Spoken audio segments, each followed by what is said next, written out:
2 hodiny po skvelom striebre z behu na 100 metrov sa Ján Volko postavil na druhý rozbeh behu na 200 metrov. Vzhľadom k jeho najlepšiemu osobnému i sezónnemu rekordu stal opäť v trochu podivnej 7. dráhe, ale náš rýchlik sa s tým vysporiadal hravo. Pri výbehu zo zákruty už nik nepochyboval, kto ovládne rozbeh. V závere dokonca slovenský reprezentant úmyselne vypustil, aby ušetril sily na zajtrajší náročný program.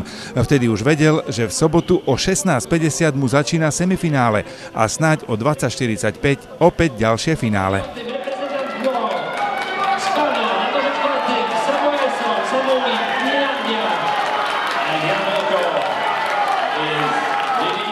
No, mal som trochu síce obavy, lebo chrbát ma bol trošku po stovke, som sa nejak zle predklonil a niečo som natiahol, ale myslím si, že bolo to fajn a ako nebolo to nejaké náročné, aj keď v zákrute som myslel, že ma tam niekto dobieha, som tak počul trošku, ale na rovinke to vyzeralo, že v pohode.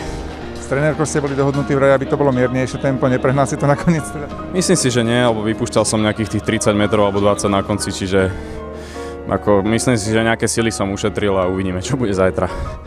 Vrátim sa k tomu chrbtu ešte, myslíš, že to môže aj obmedzovať neskôr, alebo to prejde časom?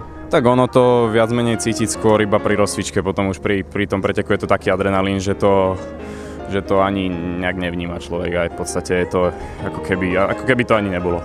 Takže na zajtrajší ťažký, náročný program budeš asi pripravený? Ale áno, myslím si, že hej, a celý tým robí všetko preto, aby som bol a myslím si, že by s tým nemal byť problém.